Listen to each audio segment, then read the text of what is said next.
삼상 15장에 사무엘상 15장 말씀을 가지고 오늘 한번 따라할게요. 착각은 이제 자유가 아닙니다. 이제 바뀌었어요. 옛날엔 착각은 자유였잖아요. 근데요, 착각하면요 사망이에요. 착각하면 죽는 것입니다. 이제 우리가 이 시대를 살아가면서 착각은 자유가 아닙니다. 하나님 안에서 착각은요, 오늘 사울이 뭔가 대단히 영적으로 착각하고 있던 게 있었어요. 그래서 오늘 그 말씀을 보면서 진짜 온전한 순종이 무엇인가에 대해서 우리 사울을 통해서 오늘 한번 말씀으로 깊게 한번 살펴보기를 원합니다. 자, 우리가 15장 먼저 1절을 한번 읽어볼게요. 오늘 차근차근 좀 1절부터 읽어가면서 오늘 사울이 도대체 무엇을 잘못했기에 하나님이 사울을 버렸다라는 사실을 아실 거예요. 왜 사울을 버렸을까? 도대체 무슨 잘못을 했기에 사울을 버렸고, 사울은 어떤 인물이기에 그의 말을 통해서, 그의 고백을 통해서 우리가 그의 믿음을 한번 살펴보기를 원합니다. 그래서 다시 한번 우리가 하나님께서 인정하시고 원하시는 믿음이 어떤 믿음인지, 어떠한 순종을 요구하는지에 대해서 주님의 마음으로 들어가는 시간이 되기를 원합니다. 자, 그래서 1절 한번 다 같이 한번 읽어볼까요? 시작. 사무엘이 사울에게 이르되 여호와께서 나를 보내어 왕에게 기름을 부어 그의 백성 이스라엘 위에 왕으로 삼으셨은즉 이제 왕은 여호와의 말씀을 들으소서. 2절 한번 읽어볼게요. 시작. 만군의 여호와께서 이같이 말씀하시기를 아말렉이 이스라엘에게 행한 일 곧 애굽에서 나올 때 길에서 대적한 일로 내가 그들을 벌하노니. 자, 하나님께서 어쨌든 간에 교회에서 말씀이 선포된 것처럼 말씀이 선포가 됐습니다. 아말렉을 멸해라.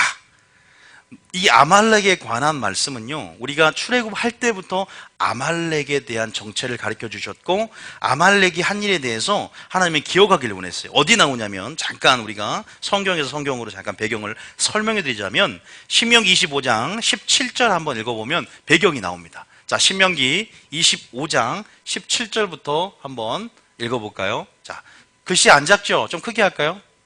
됐습니다. 시작.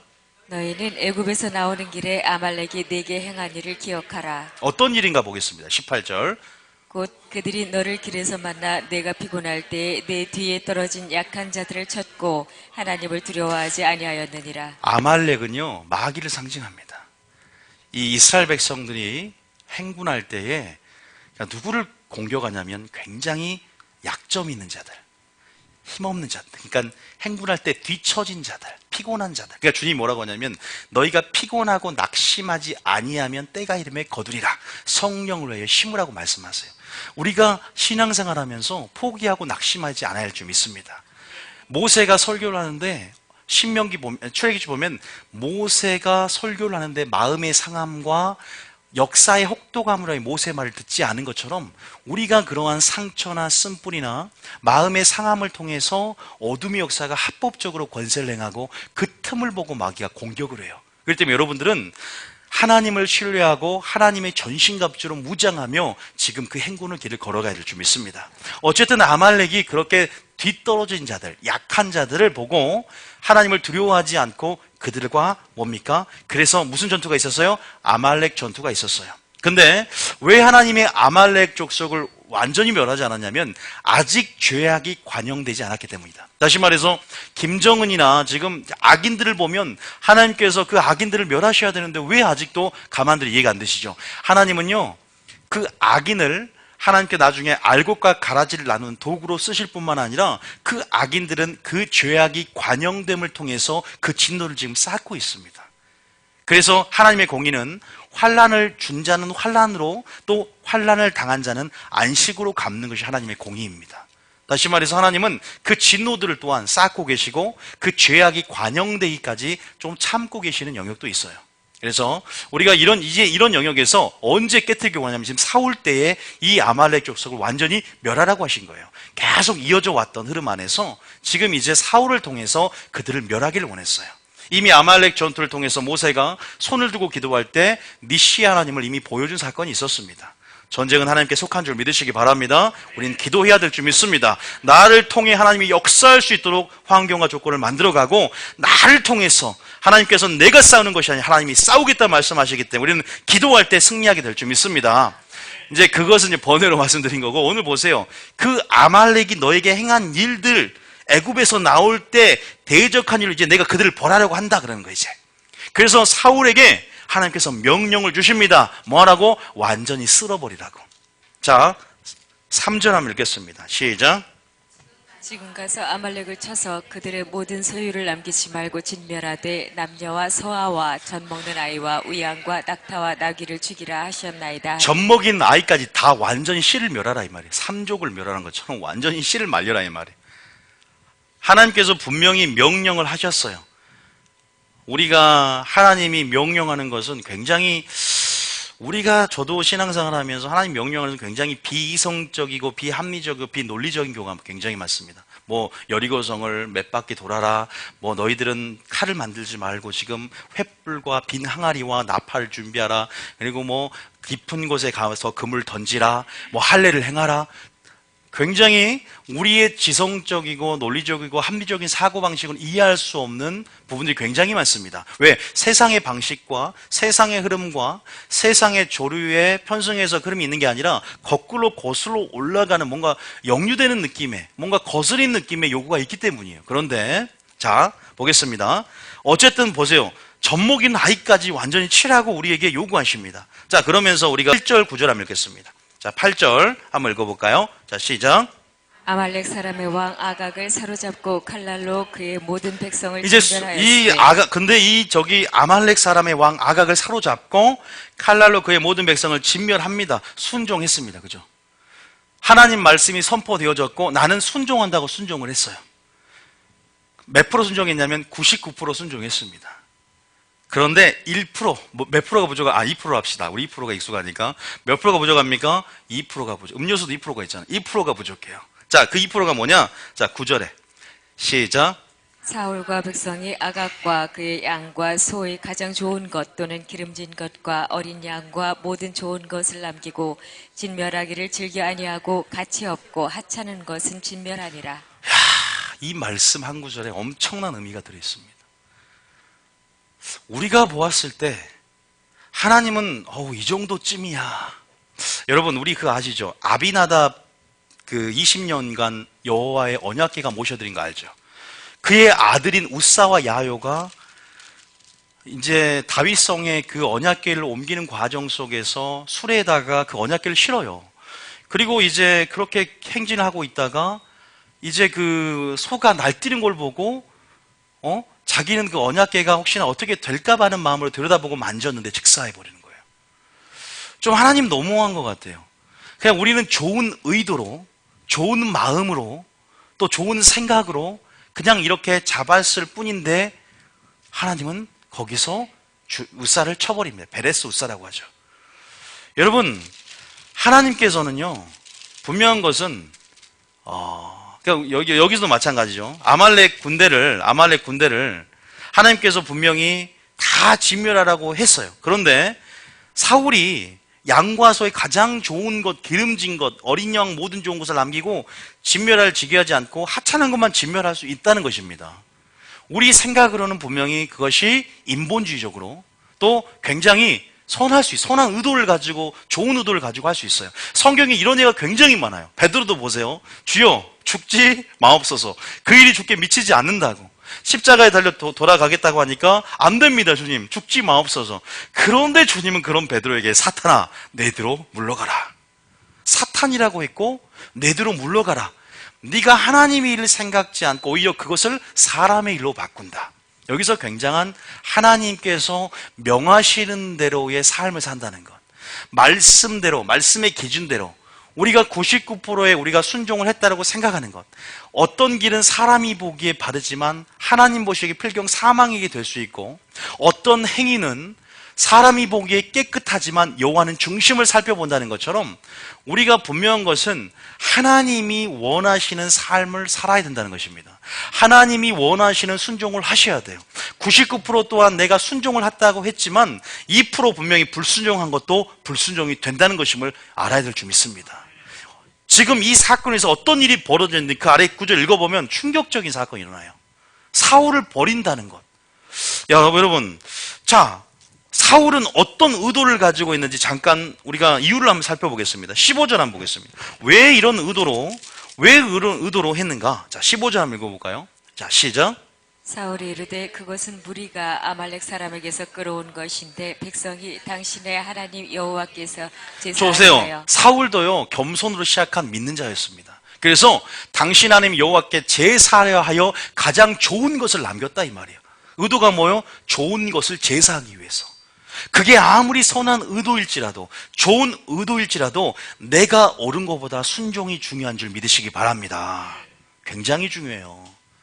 내가 교회에서 옳고 내가 분명히 하나님의 계시를 받았을지라도 하나님은 위임된 권세할 때만 순종하기를 원한다는 사실을 믿으시기 바랍니다. 우리는 그것을 모르면 내가 옳기 때문에 그 옳은 주장을 관철하들지만 하나님의 마음 안에서는 그게 우선순위가 아니라 먼저 네가 순종이 뭐보다 낫다고요? 제사보다 낫다는 거예요.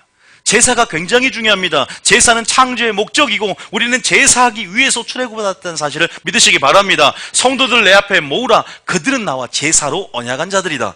그러나 하나님은 제사보다 더 중요한 신약을 이 안에 숨겨놓으셨어요. 예수님이 오셔서 뭐라고 하셨습니까? 너희가 예물을 제단에 드리려고 왔을지라도 먼저 예물을 드리기 전에 먼저 형제에게 원망한 일이 있거든 먼저 형제와 화목하게 난 후에 와서 제단에 제물을 드리라 그랬어요. 우선순위가 뭡니까? 내 삶 가운데 하나님의 관계가 하나님께 순종함을 통해서 주님의 관계가 유지되고 그리고 난 다음에 그 우선순위 가운데 제사보다 긍휼이, 제사보다 용서가 중요하다는 사실을 먼저 인식하는 것입니다.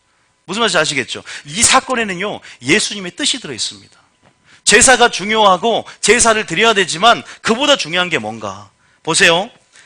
그렇게 말합니다. 자, 우리가 한번 보겠습니다. 자, 10절부터 다시 한번 아까 9절 읽었고 10절부터 이제 여호와의 말씀이 사무엘에게 임합니다. 이렇게 행동하는 아말렉을 보고 10절 한번 읽어보겠습니다. 시작. 여호와의 말씀이 사무엘에게 임하니라. 11절에 내가 사울을 왕으로 세운 것을 후회하노니 그가 돌이켜서 나를 따르지 아니하며 내 명령을 행하지 아니하였음이니라 하신지라. 자, 하나님의 명령을 행하지 아니하였다. 우리는 하나님의 명한 대로 살아가야 된다는 사실을 기억하시기 바랍니다. 서로 사랑해도 어떻게 사랑해야 돼요? 어떻게 사랑해야 돼요? 예수께서 우리를 사랑한 것처럼이라는 기준이 있어요. 그러려면 믿음의 주요 곧 예수를 바라봐야 됩니다. 그리고 그리스도를 배워가야 됩니다. 그리고 그 사랑을 진리로 다시 한번 지식과 총명으로 자라가야 됩니다. 다시 말해서 그 사랑이 내 사랑인지 하나님 사랑인지 진리에 계시된 하나님의 사랑인지를 그 믿음의 근거를 말씀인지를 살펴봐야 됩니다. 믿습니까? 내가 사랑을 했던 것이 내 감정인지 내 의인지 아니면 말씀에 근거해서 믿음이 발휘됐는지를 살펴봐야 한다 이 말입니다. 즉 왜냐하면 그 사랑은 내 사랑이 아니라 위로부터 나는 주님의 사랑이고 진리에 계시된 예수님의 사랑이기 때문입니다. 다시 말해서 우리가 이 구절을 보면 11절에 보면 하나님의 명령을 행하지 않았다. 그런데 명령을 여러분들은 행했어요. 하나님께서 아말렉 가서 철하고 있기 때문에 치러 갔습니다. 순종을 했어요. 그러나 제가 말씀드리고 싶은 것은 하나님은 온전한 순종을 하기를 원하십니다. 믿습니까? 다시 말해서 온전한 순종이라는 것은 아버지 말씀대로 명하시는 대로 예배하고 명하신 대로 방주를 짓고 명하신 대로 오늘 성막을 짓는 것처럼 하나님께서 말씀하신 대로 살기를 원하십니다. 믿습니까? 그래서 우리가 성경을 보고 우리가 어디에서 우리 행실이 떨어졌는지를 말씀이라는 시금석, 말씀이라는 다림줄로 살펴보고 우리의 행위를 판단받아야 할 것입니다. 주의 이름으로 귀신을 쫓아내고 권능을 행해도 주님 앞에 섰을 때 왜 모른다 합니까? 하나님 말씀이라는 기준 가운데 불법이었기 때문이에요. 그의 삶이. 자, 어쨌든 보세요. 어쨌든 이렇게 별거 아닌 것 같지만 사울이 어떠한 상태까지 이르느냐? 12절 한번 볼게요. 여러분 오늘 굉장히 중요해요. 12절에 시작. 사무엘이 사울을 만나려고 아침에 일찍이 일어났더니 어떤 사람이 사무엘에게 말하여 이르되 사울이 갈멜에 이르러 자기를 위하여 기념비를 세우고 발길을 돌려. 이 사울을 보니까 뭘 세웁니까? 기념비를 세웁니다. 누굴 위해서요? 항상 보면 하나님은 자기를 위하여가 아니라 이제 여러분들은 바뀌어야 됩니다. 내 중심이 아니라 하나님 중심으로, 이젠 나의 주권이 아니라 하나님의 주권으로 양도하고 십자가의 본질처럼 이제는 내가 나를 위해 사는 것이 아니요 이제는 말씀을 믿는 예수를 믿는 믿음 안에 살아야 될 줄 믿습니다. 다시 말해서 이미 사울은 그의 행위로부터 고백으로부터 이미 자기 중심 안에 분명히 이 말을 통해서 자기를 위하여 이런 아말렉 전투의 승리에 대한 기념비를 세웠다는 것에서부터 먼저 그의 중심에 그 마음을 우리가 들여다볼 수 있어요. 그가 왜 버림을 받을 수밖에 없었는가? 그가 왜 겸손으로 시작해서 지금 왜 마지막 때 버림을 받는 그런 교만한 상태까지 오게 되는지 정확하게 나와 있는 구절 중에 하나죠. 자기를 위하여 기념비를 세웠다. 우리는 무슨 일을 하든지 하나님의 영광을 위해서 해야 할 줄 믿습니다. 내가 하는 것이 아니라 하나님이 나를 통해 역사했기 때문에 주체는 내가 한 것이 아니라 하나님이 한 것인 줄 믿으시기 바랍니다. 다시 말해서 하나님이 싸우고 하나님이 일하실 수 있도록 나는 깨끗한 그릇이 되어 나를 비워놓고 오직 그를 인정하며 주님께만 영광 돌리는 삶을 살아야 될 줄 믿습니다. 그런 겸손 가운데 하나님의 은혜와 성령이 부어진다는 것이죠. 자, 어쨌든 문맥을 보면요, 이 안에 다 답이 들어있어요.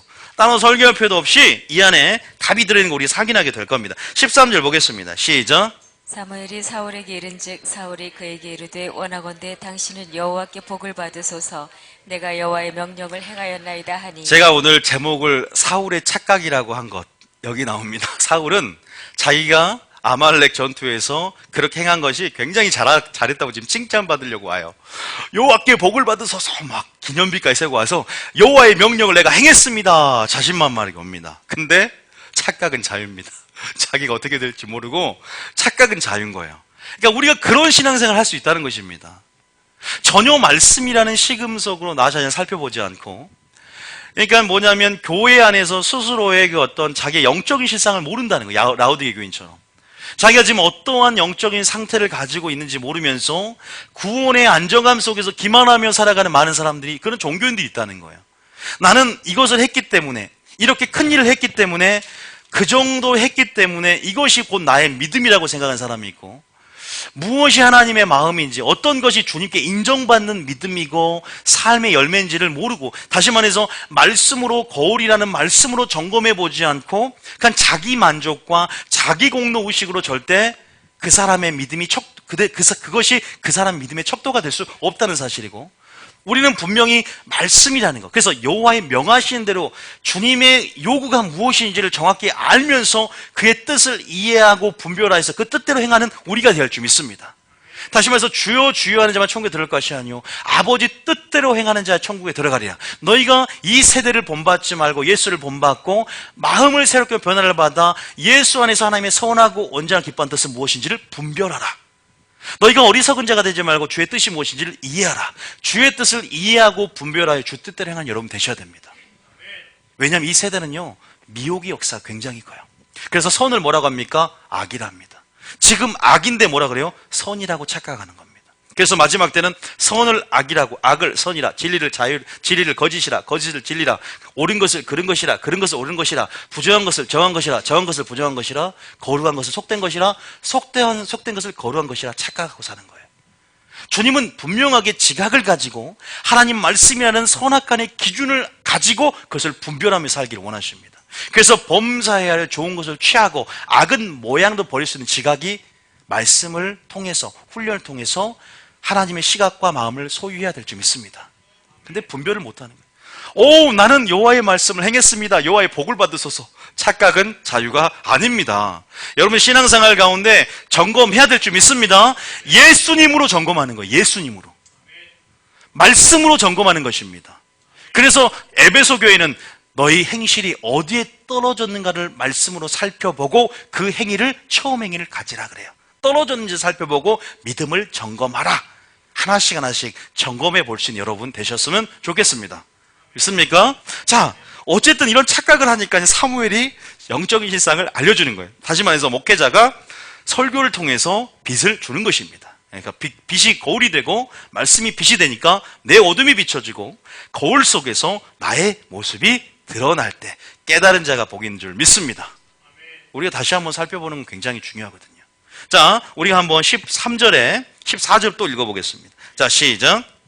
사무엘이 이르되 그러면 내 귀에 들려오는 이 양의 소리와 내게 들리는 소의 소리는 어찌 됨이니까 하니라. 15절에 사울이 이르되 그것은 무리가 아말렉 사람에게서 끌어온 것인데 백성이 당신의 하나님 여호와께 제사하려 하여 양들과 소들 중에서 가장 좋은 것을 남김이요 그 외의 것은 우리가 진멸하였나이다 하는지라. 교회에서 제일 위험한 게 뭘까요, 이사님? 교회에서.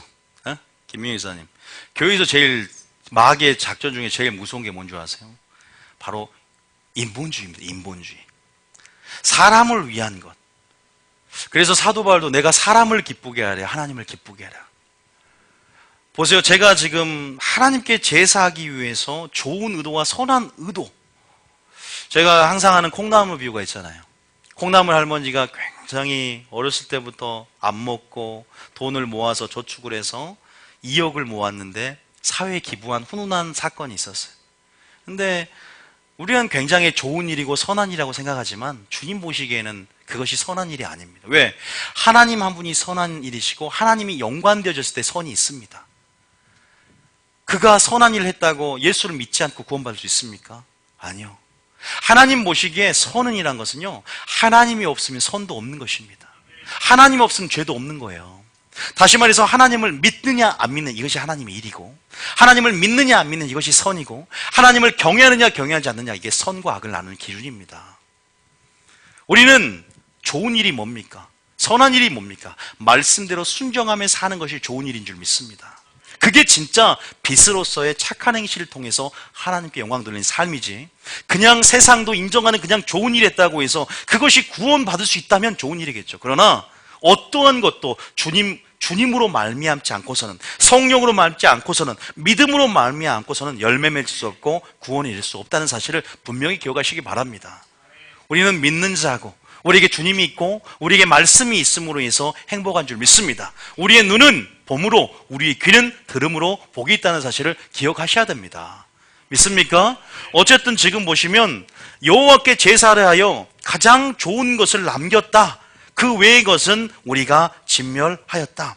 이 사울의 단점은 뭐냐면, 사울은 목회자로 치자면요, 굉장히 인본주의적인 목회자예요. 베드로도 마찬가지예요. 인본주의적이잖아요. 주여 죽지 마옵소서, 그 일이 주께 미치지 않는다고 인본주의로 설교를 하는 거예요. 굉장히 위험한 것입니다. 그것은 마귀가 가라지를 돋보일 때 마귀의 하수인 역할을 하는 거예요. 성도들을 소경으로 만들 수 있는.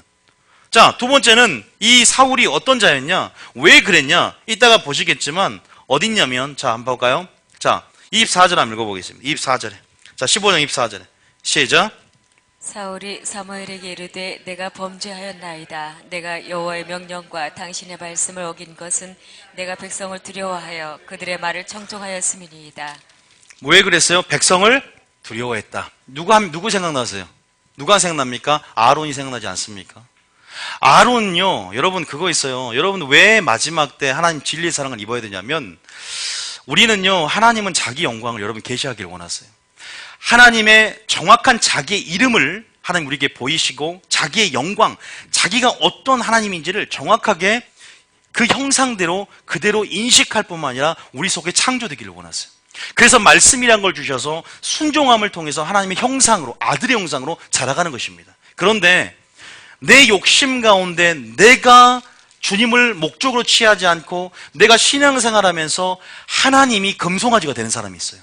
이것이 나를 애굽에서 인도해낸 신이라고 하면서 자기가 원하는 식의 만몬신이 들어가서 하나님을 어떤 다의 물질의 도구로 만몬신으로 만든 사람이 있고, 또 어떤 사람은 그 말씀의 순종함을 통해서 하나님의 진리의 말씀으로 깨끗한 그분의 영광과 그분의 형상을 내 속에 지식까지 새롭게 창조한 사람이 있어요. 어떤 사람이 되어야 됩니까? 마지막 때 여러분들은 하나님의 어떤 말씀을 듣느냐에 따라서 믿음이 결정됩니다. 하나님이 원하시는 믿음을 소유하려면 들음이 굉장히 필요합니다. 어떤 말씀을 듣고 내가 어떤 믿음을 창조해야 되는가? 나는 하나님 말씀에 어떻게 하나님의 형상을 내 안에 주님의 형상 그대로 창조하면서 예수님을 닮은 사람이 되어야 되는가? 여러분 그건 굉장히 중요한 부분입니다. 그래서 그러려면 이 사울도, 이 베드로도, 이 아론도 정확한 하나님의 형상을 그들에게 제시하고 사람을 두려워하지 않고 하나님을 기쁘시게 하는 그 용기와 담대함을 가지고 저는 말씀을 선포해야 한다고 믿습니다. 왜냐하면 듣는 자가 그 말씀을 어떻게 듣느냐에 따라서 백성이 소경될 수 있고, 인도함 받는 자가 멸망당할 수 있고, 인도함 받는 자가 사는 역사, 살리는 것은 영이니 그 말씀으로 사는 역사가 있다는 것입니다. 다시 말해 여러분들은 말씀을 듣는 것이 어떤 사람이냐면요, 하나님 말씀을 듣는 것이 복이라는 사실입니다. 돈을 많이 버는 것도 복이 아니라 너희 귀가, 너희 눈이 봄으로, 너희 귀가 들음으로 복이 있는 거예요. 설교를 듣는 것이 아니라 진짜 말씀 안에 하나님의 형상대로의 그 말씀이 내 안에서 창조되고 하나님의 지식과 총명에서 그 사랑이 예수님의 그 사랑으로 자라가는 것, 정확한 목표를 제시하는 그 사랑으로 자랑할 수 있는 인도하심을 따르는 것이 얼마나 중요한지 여러분 믿으시기 바랍니다. 근데 사울이라는 지도자는 그것을 두려워했다는 거예요. 백성을 두려워했습니다. 인본주의적으로 백성을 두려워했기 때문에 주님 뭐라고 합니까? 마태복음 10장에 28절에, 자, 마태복음 10장 28절에, 자, 누굴 두려워하지 말라, 누굴 두려워하라 나오잖아요. 시작. 28절 시작. 몸은 죽여도 영혼은 능히 죽이지 못하는 자들을 두려워하지 말고 오직 몸과 영혼을 능히 지옥에 멸하실 수 있는 이를 두려워하라. 여러분 누굴 두려워합니까? 예수님, 아니 하나님을 두려워하시기 바랍니다. 여러분 굉장히 중요한 부분이에요. 어떻게 99% 순종을 했으면 됐다고 생각하는 부분이 아니라 99% 순종을 했는데 주님이 무엇을 원하나, 어떤 순종을 원하시는가? 하나님이 원하시는 말씀의 명령대로 순종하여 하나님의 거룩함들을 그대로 드러낼 수 있는, 하나님의 거룩함을 훼손시키지 않는 그런 순종을 통해서만 우리가 주님의 영광을 드러낼 수 있거든요.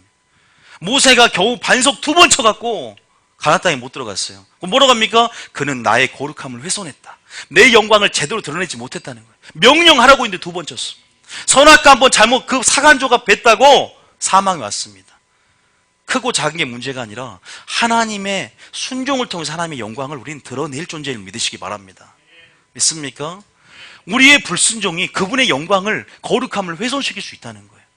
우리를 통해서 그분의 영광을 보여줘야 되고 우리는 그분의 영광의 메시지가 되어야 한다는 사실을 믿으시기 바랍니다. 제가 말하는 그 요구가 어떻게 보면 무겁고 어려운 것이 아니라 하나님께서 성경 전체에서 우리에게 요구하는 진정한 요구입니다. 제가 여러분 기준을 높이는 것이 아니라 그렇게 살 수 있도록 은혜의 성령을 주셨고 하나님께 여전히 여러분께 음성을 주고 계시고 말씀을 주셨기 때문에 결단코 그날에 핑계치 못할 것입니다. 믿습니까?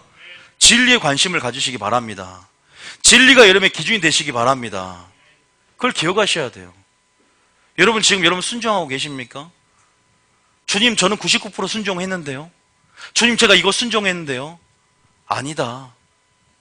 너는 정말로 온전한 순종을 배우길 원한다. 그래요, 우리가 불순종, 예수님처럼 그렇게 순종한 사람이 어디 있겠냐마는 우리는 온전을 향한 중심을 가지고 있어야 되고 온전을 향한 여전히 우리는 표대를 향해서 순종하며 달려가는 마음이 있어야 될 줄 믿습니다. 이 정도면 됐다가 가장 위험한 거예요. 내가 이 정도 순종했지, 내가 이 정도 됐다, 내가 사랑을 어떻게 하라고 했는데 이 정도는 사랑했잖아요, 이 정도는 했잖아요. 주님은 계속 우리에게 하늘에 계신 아버지가 온전한 같이 너희도 온전하기를 원한다 말씀하세요. 예수님도 히브리서 5장 8절에 내가 고난으로 순종함을 배워 온전함에 이르렀은즉 너희가 순종하는 모든 자에게 구원의 근간이 되길 근원이 되셨다고 말해요. 자, 한번 읽어보겠습니다. 시작. 그가 아들이시면서도 받으신 고난으로 순종함을 배워서. 고난으로 뭘 배웁니까? 순종함을 배우셨어요. 순종할 수 없는 상의 순종을 배우고 온전한 순종 우리에게 보이셔서 믿음의 주요 곧 온전케 하신, 순종으로 온전케 하신 예수를 바라보라는 말을 하는 거예요. 예수님이 어떠한 순종하셨습니까? 자기 뜻이 내려놓고 아버지 뜻대로만, 자기 교훈을 내려놓고 아버지의 교훈대로만 살아가셨던, 죽기까지 복종하시는 그 순종이 우리에게 있어야 될 줄 믿습니다. 이것이 우리의 목표가 되어야 됩니다. 나는 이 정도 순종했으니까 좀 어려운 요구는 이것은 하나님 내가 못해요. 여러분 이것이 아닙니다. 순종을 해본 자는 그 순종의 맛을 알고 진짜 온전한 순종까지 들어갈 수 있습니다. 내가 원하는 욕심만 내려놓으시면 순종할 수 있습니다. 내가 원하는 욕심만 내려놓고 나의 교만을 내려놓으면 순종할 수 있습니다. 주님 그 걸어가신 발자취를 따라갈 수 있습니다. 지금도 산 길을 내시고 따라갈 수 있도록 성령의 능력을 부어주고 계십니다. 그것이 그분의 은혜인 줄 믿으시기 바랍니다. 좁으면 좁은 길을 걸을 수 없으면 좁으면 좁은 길을 걸으라고 말도 하지 않았습니다. 먼저 걸으셨고 그 길을 내셨고 고난의 부르심 가운데 발자취를 따라오라고 시험 받는 자를 능히 도우실 수 있다고 우리에게 지금도 요구하고 말하고 있음을 여러분 기억하셔야 돼요. 그런데 나는 할 수 없는데요. 아니, 그 말씀 어떻게 다 순종하며 살아요? 이 정도 순종하면 됐지. 난 하나님 굉장히 헌금 많이 하고 교회 일 열심히 하는데요. 저는 굉장히 이런 부분에서 굉장히 순종을 했는데 내가 겨우 이거 순종 못했다고. 에이, 설마. 여러분, 그날에 주님이 판단하실 거예요. 저도 이 말씀을 듣고 두렵고 떨림이 있었어요. 내가 순종한다고 하지만 내가 온전한 그분의 뜻을 분별하려고 했는가? 내가 그분의 뜻을 이해하려고 했는가? 내가 그분의 뜻대로만 행하려고 했는가? 이게 성경에서는요, 별거 아닌데 나달과 아비후가 이제 아론의 아들들이 하나님 명하신 다른 불을 옮기려다가 직살납니다.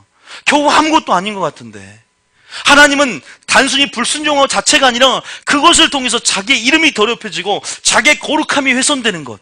그래서 만민 중에 그 거룩함이 훼손되는 것으로 인해서 모세를 책망하셨고 또 나달과 아비후에게 그런 본을 보이셨다는 거예요.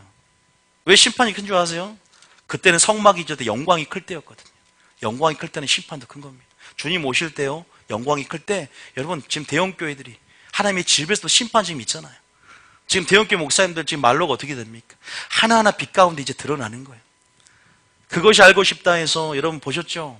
18년 전에 지었던 이제 그 어린아이 전도사 시절에 지었던 성추행한 사건들, 성폭행을 하고 학문 선교를 하고 그 다음에 고문을 하고 막 남자끼리 남자한테 그것이 알고 싶다 이번 편에 나오잖아요.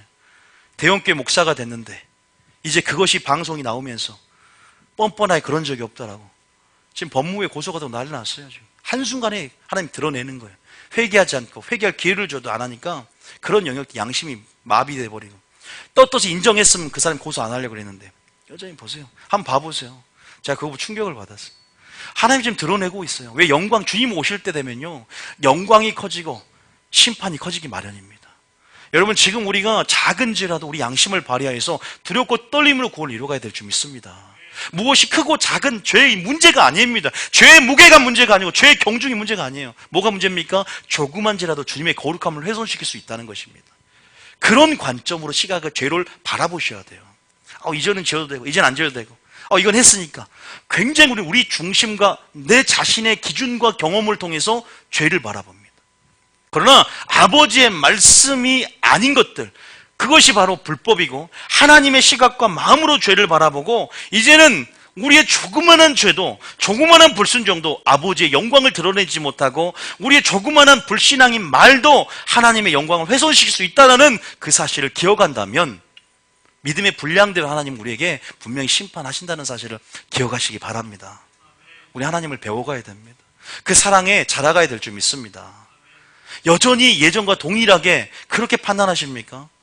여러분 우리가 분명히 그것을 좀 아셨으면 좋겠고요.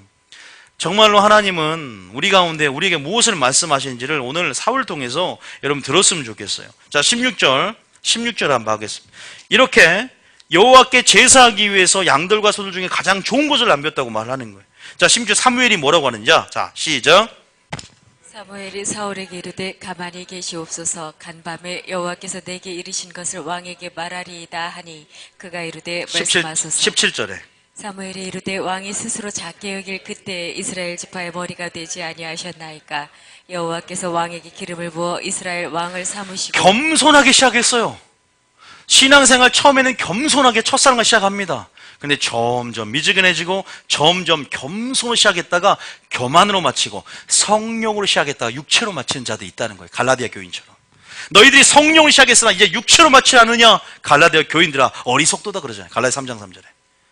우리는 끝까지 마음을 붙잡고 유지하며 첫사랑을 회복하며 오늘 최고의 믿음이 되고 어제 상태가 어제 내가 무엇을 했는 것이 중요한 것이 아니라 오늘 상태가 주님과 붙어있고 그 안에 거하느냐가 중요한 줄 믿으시기 바랍니다. 이게 굉장히 중요한 문제예요. 한국교회 패러다임의 전환이 있어야 됩니다.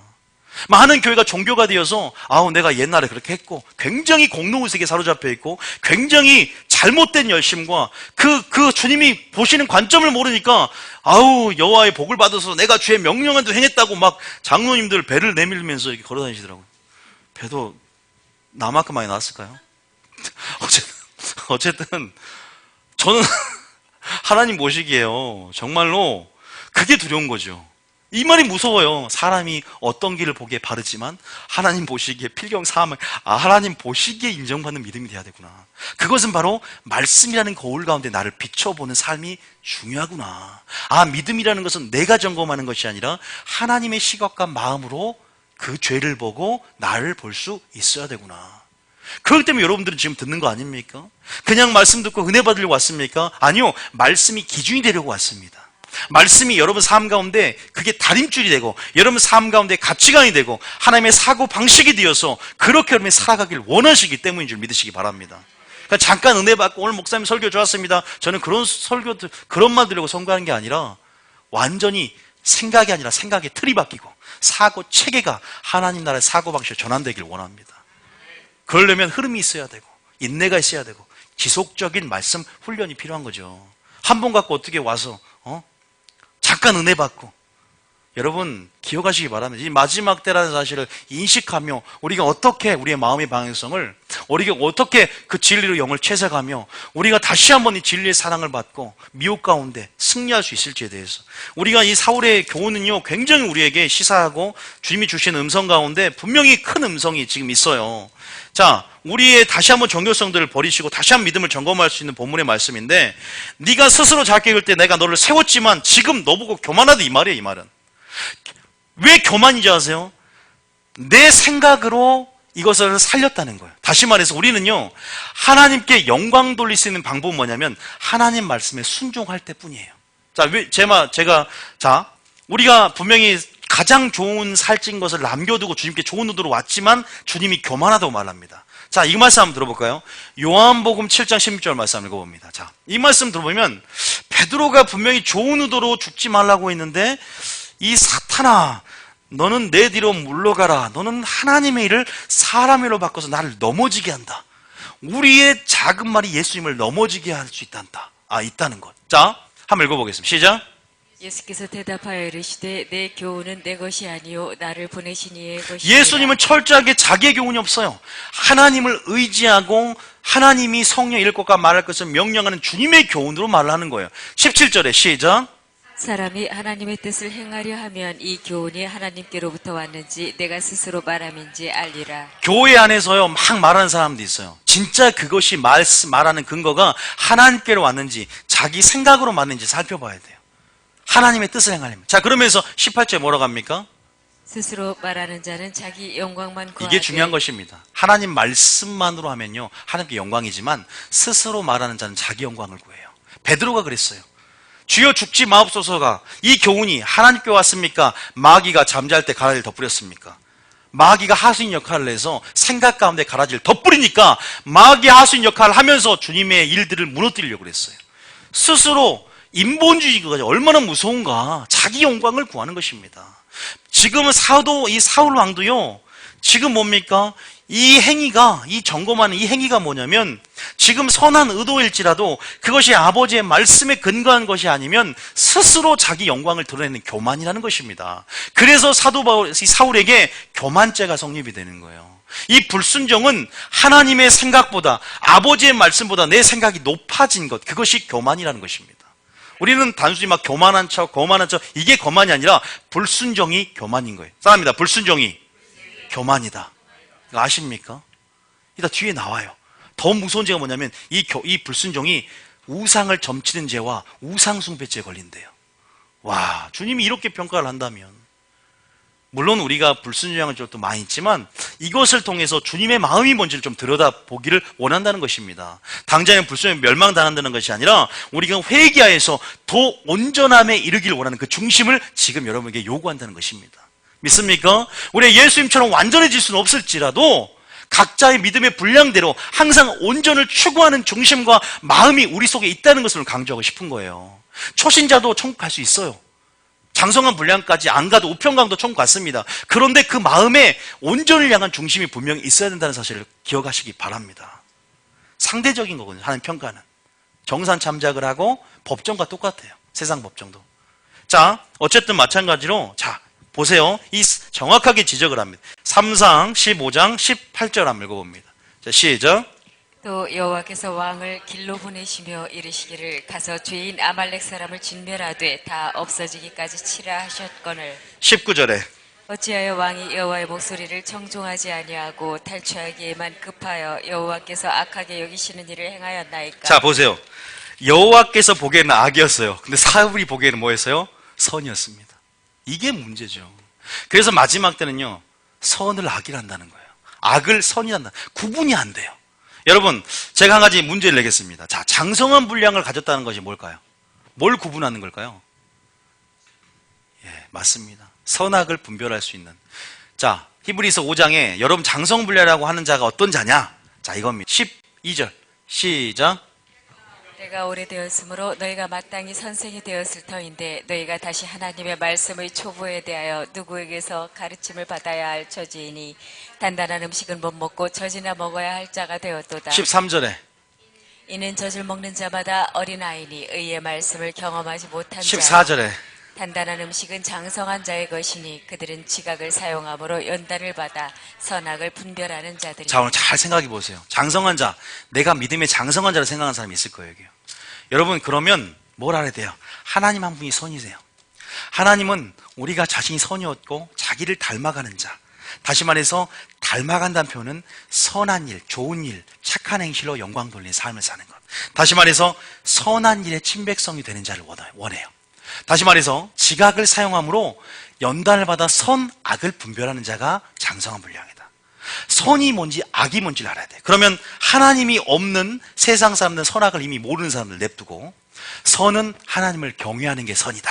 믿습니까? 악은 아버지의 말씀에 불순종하는 게 악이다는 거예요. 다시 말해서 사울에게 너희는 악한 일을 했다라고 말하면 세상 사람이 말하는 살인하고 가늠한 차원이 아니라 하나님이 하나님 말씀에 불순종하여 하나님 말씀 안에서 불순종하는 삶, 경외하지 않는 삶, 그것이 악이라는 사실을 기억하시기 바랍니다.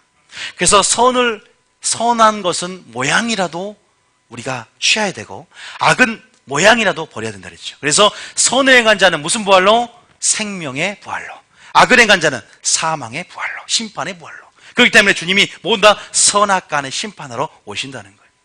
그러려면 우리는 마지막 때 뭘 알아야 돼요? 선이 뭔지를 알아야 돼요. 선을 알아야 됩니다, 여러분. 선이 뭔지를 어떻게 알아야 돼요? 이 사울이 지금 왜 멸망당해요? 선이 뭔지를 몰랐어요. 지금 악을 행했는데 그것을 선이라고 믿고 있어요. 여호와여 복을 받아서 주께 내가 주의 말씀대로 행했다. 행하지 않았거든. 정확한 그 말씀대로, 그 말씀의 요구대로 선하고 온전한 뜻을 분별하며 주의 뜻을 이해하며 살아가는 삶을 살아가야 될 줄 믿습니다. 뜻대로 행하는 자가 선인 줄 믿으시기 바랍니다. 이해되십니까? 우리 세상 사람들 보면 절대로 선을 발견할 수 없어요. 오직 하나님 한 분만이 선이니 믿음의 주요고는 온전히 누굴 바라봐? 예수만을 바라봐야 될 줄 믿습니다. 그분 안에 뜻이 있고 그분 안에 선이 있고 그분이 우리에게 온전한 선인 줄 믿으시기 바랍니다. 굉장히 중요한 개념입니다.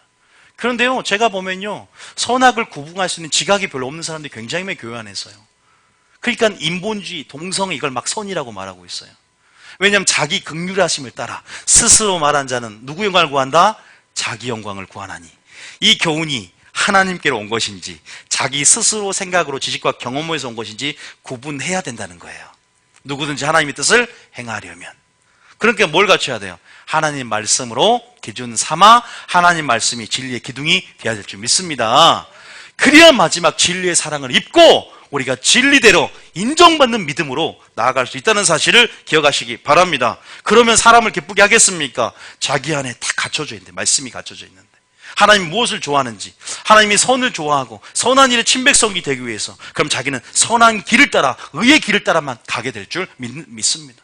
그렇게 가죠. 선한 일을 취하고 선한 일을 선택하고 선한 일을 하는 자들에게 선한 길이 있고 의의 길이 있다는 것이죠. 그것이 바로 예수님이 가신 길이라는 거죠. 너무 인본주의적이야. 그게 얼마나 악한 건지 모르고 하나님 보시 그것이 악하다 그랬는데 주여 죽지 마옵소서. 그 일이 죽게 미치지 않습니다. 향유값을 깨트리니까 주여 그 돈이면 300데나리온 가난한 자에게 나눠줄 수 있는데 아이고 너무 몰라요 하나님의 마음을. 이 여자는 좋은 편을 택하고 좋은 일을 했기 때문에 너희들은 아무도 몰라 내 마음을. 울어요 하나님이. 니들은 모르지 마리아는 향유값을 깨는 마리아는 안다 이거죠. 베레소사 죽은 거 보세요. 언약궤를 만졌는데, 아이고 하나님을 위해서 언약궤 깨질까봐 만졌는데 직사당한다니까. 왜? 하나님은 민수기 3장에 뭐라 했어요? 너희는 언약궤를 보지도 말고 만지도 말라라는 규례가 있었어요. 규례대로 살아가시기 바랍니다. 말씀대로 살아가셔야 돼요. 마지막 때 방주를 예비하는 많은 운동들, 신부운동들이 있습니다. 아무 데나 가면 큰일 나요. 극단에 빠져 죽습니다. 왜? 여호와의 명하시는 대로 방주 예비하는 삶을 살아야 돼요. 방주 예비한다고, 신부운동한다고 다 똑같은 교회인 줄 아십니까? 저는 아니라고 봅니다. 모르겠어요. 저도 어긋나거나 하나님 명하시는 아니면 저도 탈선할 수 있다는 생각이 들어요. 그래서 항상 겸손히 배우는 제자가 된다고 생각을 하는데, 여러분 정말 중요한 그러한 우리가 세대 가운데 이 마지막 때를 살아가고 있다는 생각이 들고요. 여러분들이 그래서 이 사울이 버림받았다, 말씀을 버렸다, 하나님 보시기에 악한 일을 했다. 아니 이것도 악한 일이 될 수 있는가? 세상에 악한 사람이 얼마나 많은가? 이렇게 생각할 수 있지만, 우리가 진짜 교회 안에서 탕자가 될 수 있고, 교회 안에서 신부가 창녀가 될 수 있고, 교회 안에서 오히려 주님을 못 받는 일들이 많이 있다는 사실을 기억한다면, 그것이 과연 어떤 점인지 나에게도 비춰봐야 될 줄 믿습니다. 나는 진짜 주님이 원하는 교훈만에서 생명을 입 밖에 냈던가. 말이, 내가 살리는 것은 영이, 내가 이런 말이 영역이 생명인데, 살리는 영을 내뱉었나? 죽이는 말을 내뱉었나? 죽이는 독을 쌌나? 내 말을 통해서. 나는 교회 안에 가인처럼 아벨을 죽이는 삶을 살았나? 이스마엘처럼 내가 이삭을 괴롭히는 삶을 살았나? 내가 바리새인처럼 진리가 없음으로 예수를 죽이는 삶을 살았나? 교회 안에서 말입니다. 내가 마르다가 되어서 마리아를 괴롭히는 삶을 살았나? 생각을 해봐야 되는데, 다 뭐예요? 진리가 그 속에 없음으로 진리로 세워지지 않고 오히려 죽이는 삶을 사는 거예요. 진리가 없기 때문입니다. 왜? 무슨 말 하려거든 진리에 따라 말하는 자가 스스로 말하는 자 하나님의 영광을 구하지만, 진리를 따라 말하는 자는 하나님께 영광 돌리고, 진리를 따라 행하는 자는 하나님께 영광 돌리고, 사랑하는 자는 하나님께 영광 돌리는 것입니다. 무슨 말인지 알겠죠? 그래서 그걸 구분할 수 있어야 돼요. 그렇게 살아가야 될 줄 믿습니다. 그러니까 철저하게 말씀을 점검해야 돼요. 저는 그것이 온전히 추구하는 자들의 마음이 될 줄 믿습니다. 아니 관심이 없다, 나는 그래도 잘하고 있는데, 나는 11조도 열심히 하고, 나는 교회 생활 얼마나 내가 봉사를 했는데, 이게 판단의 기준이 아니에요. 왜? 주의 이름으로 귀신을 쫓아내고 권능을 행하고 선전도를 할지라도 그날에 내가 너를 모른다. 이 불법을 행한 자야, 하나님의 죄, 불법, 하나님의 법에 어긋난 사람, 하말티야, 내가 너를 모른다 할 수 있다는 거예요. 항상 주님이 알아주는 자, 인정받는 믿음이 되시기 바랍니다. 그것이 바로 사울의 상태였다는 거예요. 나 주님께 인정받는 삶했는데 하나님 모른다면 제일 불쌍한 자가 교회 열심히 충성해놓고 지옥 가는 사람들이겠죠. 저도 열심히 사역했는데, 제가 만약에 발람처럼 열심히 기름 부음 안에서 사역했는데 탐심 때문에 지옥 간다면, 여러분 그런 자가 되지 않기를 원합니다. 잘 말씀으로 나를 점검해 가셔야 됩니다. 마지막 때일수록 삶은 됐는데 물질은 이상에 어긋났는가? 물질은 생활 잘하는데 삶은 어긋났는가? 부자 청년처럼 되지 마시고, 아나니아 삽비라처럼 되지 마시고, 우리가 점검하면서 그 의의 길, 생명의 길을, 선악을 분별하며 가야 될 줄 믿습니다. 모양이라도 악은 버리십시오. 선을 얻기 위해서 주님을 바라보시기 바랍니다. 진리 안에 하나님을 순종함으로 그 선한 일을, 선한 행실을, 착한 행실을 통해서 하나님께 영광을 돌리시기 바랍니다. 요거예요. 핵심을 아시겠죠? 어려워도. 자, 봅시다. 자, 21절입니다. 자, 21절에. 이 말씀은요, 계속 좀 많이 들으셔야 돼요. 21절에 시작. 다만 백성이 그 마땅히 멸할 것 중에서 가장 좋은 것으로 길갈에서 당신 하나님 여호와께 제사하려고 양과 소를 끌어왔나이다 하는. 한번 따라하겠습니다. 의도가 좋아도, 의도가 선해도 우리는 순종해야 된다. 순종이 사는 것입니다. 내가 옳은 것, 이게 중요한 게 아니에요. 교회 안에서 우리는 위임된 권세 아래 순종하고 말씀에 순종해야 될 줄 믿습니다. 그래서 순종이 뭐보다 낫다? 제사보다. 제사가 원래 1순위예요. 우린 제사로 언약 맺은 백성이에요. 제사로 하나님께 나아갈 수 있는 거예요. 근데 그 제사가 형식적이고 그런 종교적인 제사가 되면 안 된다는 거예요. 진짜 하나님의 의도가 뭔지 예수님이 그러잖아요. 너희는 긍휼이 제사보다 나은 것이 무엇인지를 배워라. 하나님 사랑, 이웃 사랑이 기타 번제보다 낫다. 긍휼이 제사보다 낫다. 이것이 무슨 뜻인지 가르쳐 주려고 오신 분이 예수님이시란 거예요. 그냥 형식적인 예배만 드린다고, 내가 제사만 드리면 되니까 뭐 어떻게든 마음대로 해서 인본주의적으로 예배만 드리면 됩니까? 그 예배 연락 안 해요. 가인이 드린 예배는 마귀에게 드린 예배였어요. 하나님 명하시는 대로 뜻 가운데 예배를 드릴 줄 믿습니다. 그게 뭡니까? 바로 철저히 말씀대로, 여호와의 명하시는 대로. 이게 구약에 굉장히 많이 나요. 여호와의 명하시는 대로, 여호와의 뜻대로, 하나님이 명하시는 대로. 인본주의가 아니라. 자, 한번 보겠습니다. 자, 그래서 22절에 뭐라고 합니까? 자, 시작. 사무엘이 이르되 여호와께서 번제와 다른 제사를 그의 목소리를 청종하는 것을 좋아하심 같이 좋아하시겠나이까. 뭐가 뭐보다 낫다? 순종이 제사보다 낫고 듣는 것이 순양의 기름보다 낫. 이거 핵심이죠. 그죠? 이제 이 말이 무슨 말인지 아시겠죠? 이건 예수님의 마음이에요. 벌써부터 신약이 나와 있는 거예요. 이 안에. 이 구약은 다 제사 위주예요. 보세요.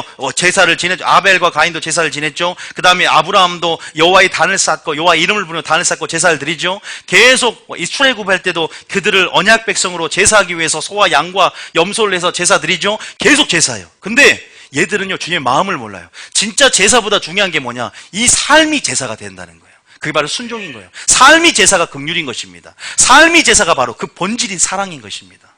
믿습니까? 하나님은 그렇게 우리가 살기 원하십니다. 그래서 맨날 하나님, 예수님이 욕한 게 이 위선적이고 이 종교적이고 이 바리새인의 영들아 떠나가라. 이 독사의 자식들아.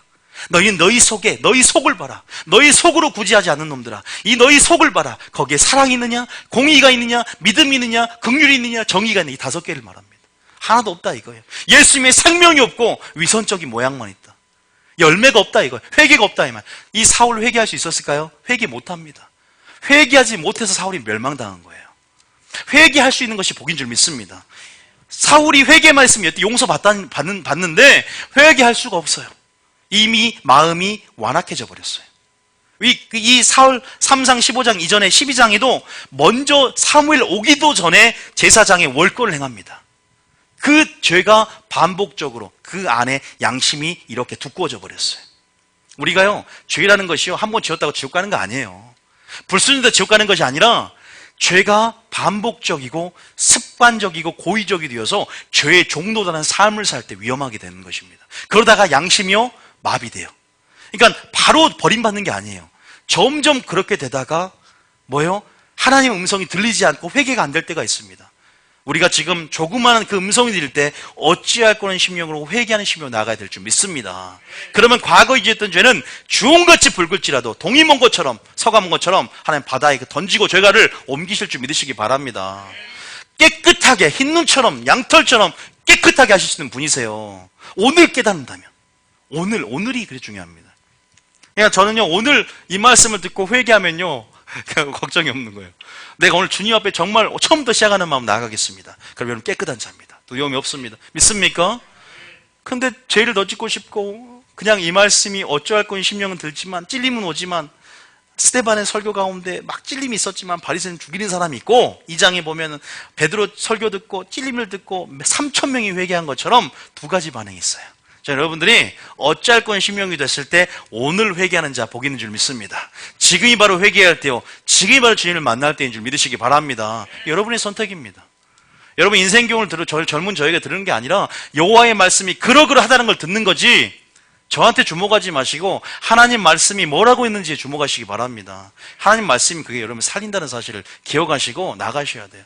보세요. 15장 23 말씀만 읽고 있잖아요. 15장 23절에 이 죄가, 여러분 2% 부족한 이 죄가 어떤 상태냐? 시작. 이는 거역하는 것은 점치는 죄와, 자, 거역하는 것은 점치는 사슬죄래요. 점치는 죄. 완고한 것은 우상에게 절하는 우상숭배죄, 교만죄예요. 우상숭배죄. 똑같이 치쳐집니다. 여호와의 말씀을 버렸다 그래요. 아까 시편 119편에 보면 여호와의 말씀, 율법을 버린 악인들이여라는 표현이 있어요. 다시 말해서 이 여호와의 말씀을 버린 상태예요. 네가 나의 말씀을 버렸느냐? 그럼 나도 버리겠다. 여러분 이거요, 우리 의지를 가지고 선택합니다. 깨끗한 자에게 나의 거룩함을 드러낼 것이요, 나를 찾고 찾으면 나를 만날 것이며, 나를 사랑한 자가 나의 사랑을 입을 것이고, 나를 존중하는 자 내가 그를 존중할 것이며, 나를 경멸하는 자, 하나님도 똑같이 한다는 게 시편 전체예요. 깨끗한 자에게 나의 깨끗함을 드러낼 것이고, 나를 찾는 자, 사모하는 자, 부르짖는 자, 크고 은밀한 일을 보일 것입니다. 믿습니까? 존중이 여기는 자가 존귀 여김을 받는다. 긍휼히 여긴 자가 긍휼히 여김을 받는다. 다시 말해서 네가 나의 말씀을 버렸으므로 한 번 버린 게 아니에요. 계속적으로 습관적으로 사도 이 사울은요, 그렇게 계속적으로 겸손을 시작했지만 점점 교만으로 맞춰가는 상태입니다. 자, 그래서 악신이 들어버리잖아요. 결국은요 자살합니다. 나중에 여호와께서도 왕을 버려 왕이 되지 못하게 하셨나이다. 자, 그 다음 절 볼까요? 24절에 시작. 사울이 사무엘에게 이르되 내가 범죄하였나이다. 내가 여호와의 명령과 당신의 말씀을 어긴 것은 내가 백성을 두려워하여 그들의 말을 청종하였으니. 처음에는 제사하려 왔다. 두 번째는 하나님 말씀, 백성을 두려워했다. 하나님을 두려워하라 했죠. 그러니까 여러분들이 주의 종이 타락하는 순간은 뭐냐면 처음에 겸손을 시작하고 예수 시작했다가 점점 목표가 바뀌어요. 뭐 총회장이 되거나 뭐 명예가 되거나, 그것이 성령 시작했다가 점점 그렇게 바뀌다 보면 뭐가 두렵냐면 교회가 커지면 사람이 두려워집니다. 그러다 보면 점점 사울과 같은 상태로 점점 진행이, 자기도 모르는 불식간에 점점 진행이 되다가, 그럴 때 자기도 모르는 사이에 마음이 완악해지고 점점 그 음성에서 멀어진다고 저는 생각을 해요. 다시 말해서 뭡니까? 여기 보면 나오잖아요. 사울이 범죄했다고 하면 이게 회개일까요? 밑에 보면 알아요. 진짜 회개에 대해 설교도 들어야 되는데 이거 회개가 아니에요. 그냥 그 앞에서 임기응변적인 뭐예요? 그냥 죄에 대한 인식, 뭐랄까 주님의 시각도 아니에요. 뭐라고 하냐면 지금 상황이 이렇게 되니까 사무엘이 책망을 하니까 거기에 대해서 이렇게 전혀 진짜 영 안에 통곡도 없어요. 왜냐하면 그 밑에 보면 나와요. 어쨌든 죄를 범했다. 내가 여호와께 명령과 당신의 말씀 어긴 것은 내가 백성을 두려워하여 그들의 말을 청정하지 않았다. 아론처럼 그렇게 하죠. 자, 25절에 봐보세요. 시작.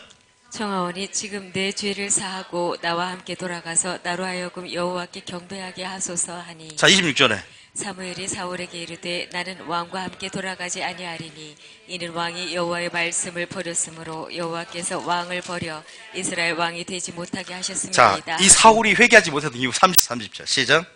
사울이 이르되 내가 범죄하였을지라도 이제 청하옵나니 내 백성의 장로들 앞과 이스라엘 앞에서 나를 높이사 보세요. 나와 여전히 함께 자기를 돌아가서. 높여달라 그러잖아요. 그러니까 이제 청하오니 백성과 장로들 앞에서는 나를 높여주라고. 여러분 진짜 회개는 이런 게 회개가 아닙니다. 사울이 회개하지를 못하는 바리새인과 비슷해져 버렸어요. 여러분 이게 한 번에 그런 불순종도 이렇게 되는 거 아니에요. 우리가 불순종한 삶의 방식을 취하며 나아가고 작은 일 하나라도 그것은 주님 보시기에 불순종이고 주님 앞에 거역이라는 사실 또한 기억한다면, 우리가 자그마한 죄라도 주님의 시각과 마음을 가지고 이것이 주님의 영광을 더럽히고 거룩함을 훼손시킬 수 있다는 인식이 된다면, 다시 말해 우리 마음이 주님의 마음과 시각을 가져서 바라볼 수 있어야 된다는 것입니다.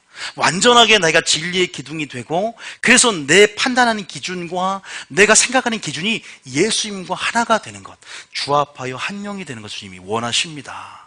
그것이 우리가 가야 할 온전함의 목표인 거예요.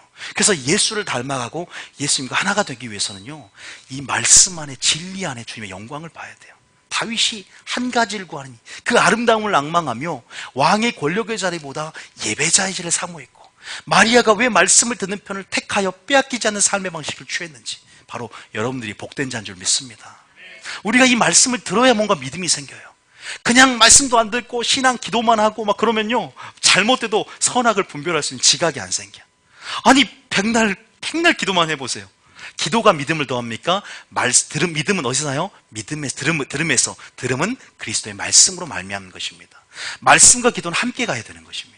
기도 하나도 부족하고 말씀 그 자체도 부족한 것입니다. 그래서 우리가 하나님께서 오늘 저에게 주신 것은 굉장히 어떻게 보면은 불순종, 다시 한번 나의 믿음을 또 점검해 보게 되는 계기가 되더라고요. 여러분들도 하나님의 성품을, 그럼 누가 천국 가? 꼭 이런 설교하면, 그러면 그 무서운 하나님 누가 천국 가? 그럼 나는 뭐 매일 불순종하니까 지옥 가겠네. 이렇게 왜곡하지 마시고, 우리가 주님이 나의 은혜는 너희들을 온전하게 할 수 있어, 너희가 하나님의 은혜 아래 거하면 죄를 짓지 않을 수 있어 라고 말하는 하나님의 능력에 주목하기를 원하세요. 십자가의 도가 구원을 얻어 우리에게 능력이 되고, 여전히 믿음 안에 주님의 실체를 살아내길 원하시는 그 마음을 알되 주님이 우리에게 말하잖아요. 하늘에 계신 아버지가 온전한 같이 너희도 온전하라고, 내가 거룩하니 너희도 거룩하라고. 그 거룩의 영역으로 휘장을 찍고 산 길을 내신, 하나님과 하나 되는 길을 여신, 아들의 형상을 본받을 길을 여신 그분의 은혜를 값산으로 만들지 말고, 값싼 기독교로 만들지 말고 대가를 지불하고 주님께 나아가며 우리가 그렇게 그 길을 걸을 수 있기 때문에, 그 길을 걸을 수, 행할 수 있기 때문에 예수님이 우리같이 되셔서 모범을 보이시고 순종의 본을 보이셨기에 우리도 그 길을 따라갈 수 있다고 믿고 주님을 의지하며 나아가야 될 줄 믿습니다. 이 세대를 향해서 마음 아파하시는 주님의 눈물과 주님의 마음을 우리는 소유해야 될 줄 믿습니다. 믿습니까? 하나님 뭘 원하는지 모르겠어요. 그날에 가면 알 것입니다. 여러분도 하나님 주님의 심판 때문에 설 텐데, 그날에 가면 김원희 목사가 했던 말이, 그것이 만약에 진리라면, 하나님의 음성이었다면 나는 이미 모세와 선지자에게 말했다. 나는 이미 주님, 내가 죽은 자가요, 형제가 5인데 그들이 살아나면 이 부자가 그 자들이 다 살아날 것입니다. 주님 환상을 보여주시고 주님이 직접 나타나옵소서. 아니다. 나는 이미 모세와 선지자를 보냈고 그들의 말을 듣지 않으면 비록 죽은 자 중에 살아난 자가 있을지라도 그들이 고난을 받지 못할 것이다. 이미 주님 말했다라는 것입니다. 성령이 오늘 그의 음성을 듣는 귀가 열려야 할 줄 믿습니다. 저는 모르겠어요, 여러분들이. 왜냐하면 자유지가 있기 때문에 생명, 생사, 보학, 화복을 여러분 앞에 두었나니 여러분들이 살기 위해서 생명을 택하고 기도하며 나아가야 될 줄 믿습니다. 그러나 하고자 하는 자에게 힘을 주시고 능력을 주시고 온전함을 주시는 그분을 믿고 나아간다면 여러분 무리를 걸을 수 있는 능력으로 나아가게 될 줄 믿습니다. 이제 여러분의 모든 말, 행동들 다시 한번 살피시기 바랍니다. 말씀의 기준에서 그것이 말씀이면 다시 한번 말씀의 빛을 비춰주시면, 빛으로 거울로 비춰주시면 수정할 의도를 갖고 다시 한번 죄를 인식하며 회개로 들어가시기 바랍니다. 지금 나는 연약하지만 주님 도와주시고 이것을 행할 수 있는 믿음을 내게 허락하여 달라고 포기하지 말고 낙심하지 말고 그 순종을 향해서 여러분 애쓰고 수고하는 그 마음을 주님께 드릴 때 성령의 능력이, 하나님의 손이 여러분 임하게 될 줄 믿습니다. 그것을 하게 하실 것입니다. 누가요? 하나님이 싸워주시고 하나님이 그의 주체가 돼서 성령의 열매를 맺게 하실 줄 믿습니다. 그걸 한번 생각해 봤으면 좋겠습니다. 저는 저부터가 이것을 듣고 이 설교 말씀 안에 저부터가 지금 저는 은혜를 받아요. 주시는 말씀 안에 찔림이 있습니다. 그래서 이제는 다음에 99%의 순종 99%만 순종하지 말고 99%만 순종하지 말고 남은 1%도 온전히 순종하자. 한마디로 온전한 순종을 주님께 배우고 말씀대로 명령대로 순종한 여러분 되시기를 원합니다. 축복합니다. 사람 힘으로 하는 게 아니라 누구의 힘으로? 성령의 힘과 능력으로 하는 것입니다. 그래서 오늘 또 기도할 때 하나님이 그 능력을 더할 줄 믿습니다. 말씀을 여러분을 살펴보기를 한다면 오늘 하나님이 성령이 죄에 대해서 알게 하시고 또 우리가 온전함을 이길 수 있도록 주님이 도와줄 줄 믿습니다.